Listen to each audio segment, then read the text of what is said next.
अलग अलग संगठनों के नेतृत्वकारी साथियों,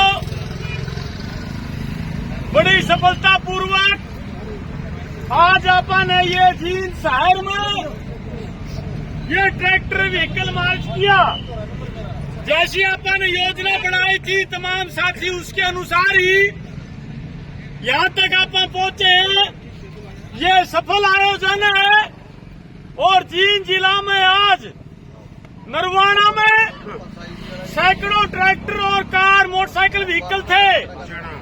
उचाना में भी, जुलाना में, और हमारे साथी गुलकड़ी और शहीद स्मारक से गांव की ओर वहां भी एक ट्रैक्टर मार्च किया गया और जुलाना में भी इस तरह से आज पूरे जिला में ये जो आह्वान था सफलता पूर्वक किसानों ने, मजदूरों ने, कर्मचारी साथियों ने इसको अमली जामा पहनाया।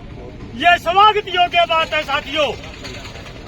दूसरी बात ये है, अभी चुनाव से लौट के आए थे और बीजेपी देश में, प्रदेश में दोबारा से सत्ता में आ गई।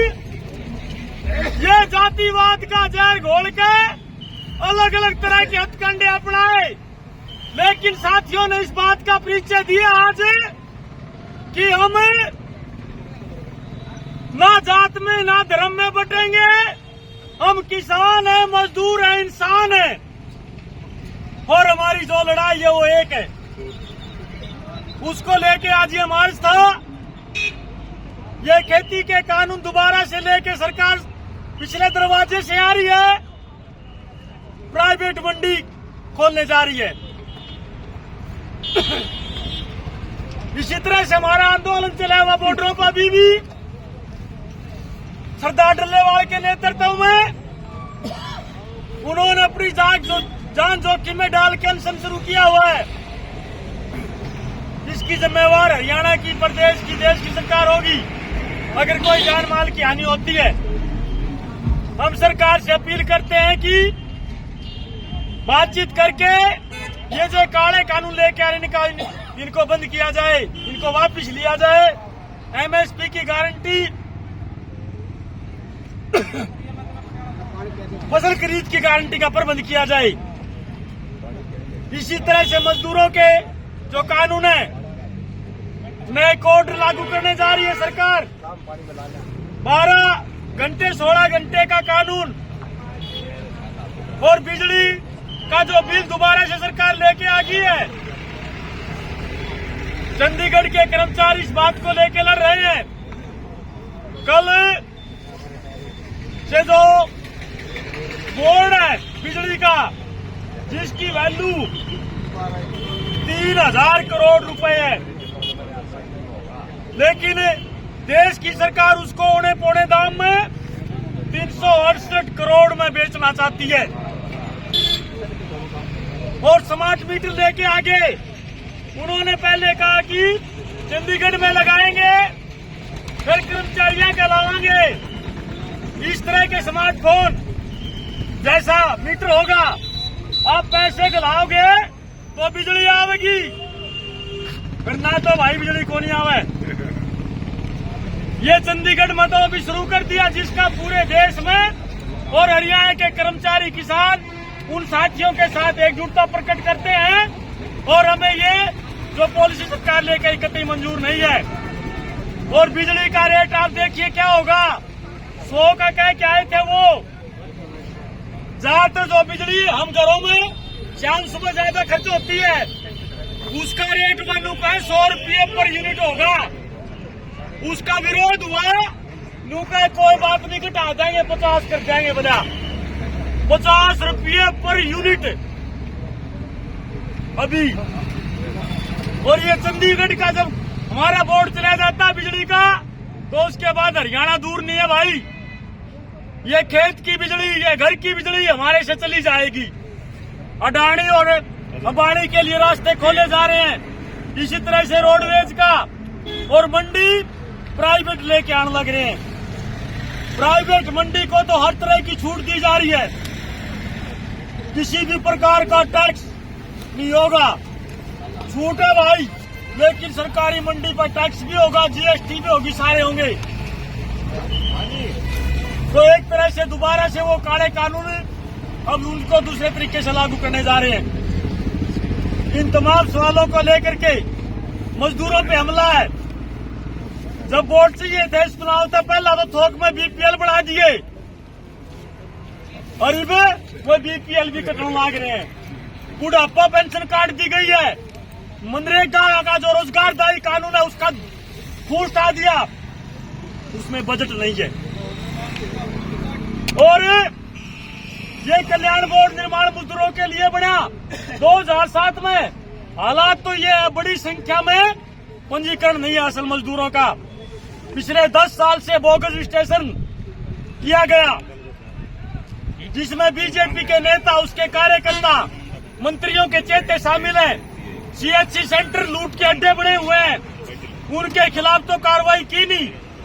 उल्टा सरकार ने जिनको अथॉरिटी दे रखी थी कि यो जेई यो पंचायत सेक्रेटरी 90 दिन के काम की तस्दीक करेगा, भाई उन्होंने सरकार के अनुसार कर दिया। नुको है तो मना गणे कर दिए, पीछे ले रखे हैं बना। इसलिए जो भ्रष्टाचारी तो उन पर कार्रवाई करी नहीं। 1.5 लाख निर्माण के मजदूरों का हरियाणा में रजिस्ट्रेशन रद्द कर दिया। अकेले जींद जिला में 60,000 निर्माण के मजदूरों का रजिस्ट्रेशन था, 40 का रद्द कर दिया। 40 का भाई ये कोई तरीका थोड़ा है। अगर कोई गलत रजिस्ट्रेशन है, इंक्वायरी करो, जांच करो, बेड़ा पाड़ो, रद्द करो। लेकिन मिस्त्री, पेंट का काम करने वाला राज मिस्त्री, प्लम्बर, उनके रद्द कर दिए। 3-3, 4-4 साल से बेटियों की शादी है, कन्यादान की राशि नहीं मिल रही। तो इस हालात में इन तमाम सवालों को लेकर के आज तमाम मेरे भाई मजदूर भी आए हैं, किसान भी आए हैं और कर्मचारी ये महकमे नुका थे। 1,20,000 जो कौशल के तहत भर्ती हो रहे हैं, कोई टणिया नहीं उनमें। मतलब एक तो प्रबंधियों कर दिया था नौकरी कच्ची, फिर कच्ची नौकरी का पक्का प्रबंध। लेकिन ये और रुक्का पाट गया इलेक्शन के तुरंत बाद। बोले भाई दरवाजे खोल दिए नौकरियां के, 25,000 की भर्ती कर दी। एक तो उसे मरोड़ थी, वह 25 में एक होनी। 9,500 से जो पहले ज्वाइन कर रहे थे डी ग्रुप वगैरह और कुछ ही से थे भाई जिनके 3-3 लिस्टा में नाम आ रहे थे।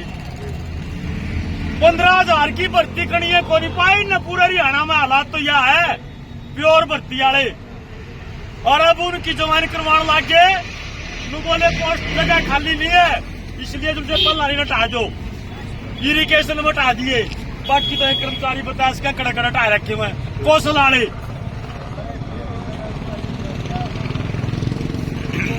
ये का स्कूलों की हालत हमारे सामने है।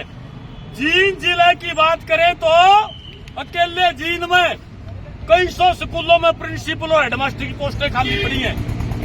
अंग्रेजी का मैथ का मास्टर नहीं है। और ये पहले भी किसान और मजदूरों के कर्मचारी संगठन कह रहे थे भाई ये बोर्ड के राज में आगे तो ठीक नहीं होगा, संविधान नहीं बचेगा, देश नहीं बचेगा। वो आज उदाहरण हमारे सामने 75 साल के संविधान पे जो अमित शाह राज्यसभा में बोलिया, क्या कहे कि क्या अम्बेडकर फैशन लगा रखा है। अगर भगवान का नाम ले लेंगे 107 जन्म बोलिया ओडा सौरग में कट दे।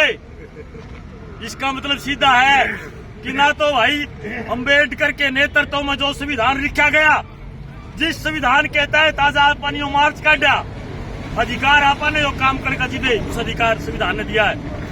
भाई किसान मजदूर आंदोलन कर रहे, कई कर्मचारी पक्की नौकरी का, रिजर्वेशन का, ये खरीद फसल की जो लिए सरकारी मंडी होगी, ये तमाम संविधान की बदौलत है। ये मजदूरों के अधिकार, न्यूनतम वेतन का, पीएफ का, ईएसआई का सवाल, ये सब के लिए शिक्षा स्वास्थ्य का सवाल, ये संविधान की देन है। आज इस पे हमला है। ये जात की बात करते हैं, इन्होंने मजदूरों में ही SC/DSC पैदा कर दिया। हालात तो ये है कि हम कह रहे हैं कि जातिगत जनगणना कराओ, वो इन्हें मंजूर नहीं है। भाई जिसकी जितनी हिस्सेदारी उसकी उतनी भागीदारी वो करवाने के लिए तैयार नहीं है।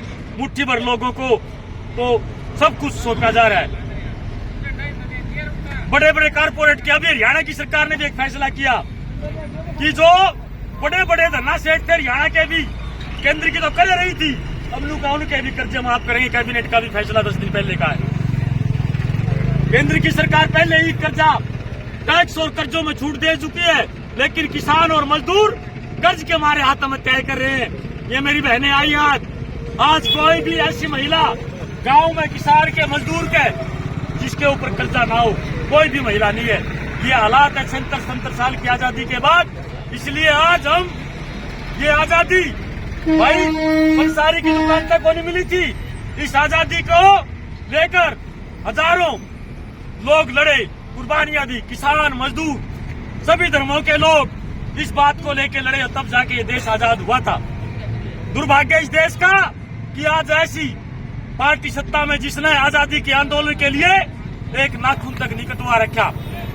ये संविधान विरोधी, ये उस समय भी अंग्रेजों की दलाली करते थे, आज ये अडानी अंबानी की दलाली करते हैं, बड़े पूंजीपतियों की दलाली करते हैं और उनको इसलिए छूट दी जा रही है। इसलिए आज तमाम साथियों को ये संकल्प लेना चाहिए कि ये जाति, धर्म, संप्रदाय, इलाका, ये किसान, ये मजदूर, हम सब मेहनत करने वाले इन तमाम बातों से ऊपर उठ के इस देश की आजादी के लिए, इस संविधान के लिए, खेती को, रोजी रोटी को बचाने के लिए सब इकट्ठा होकर लड़ेंगे।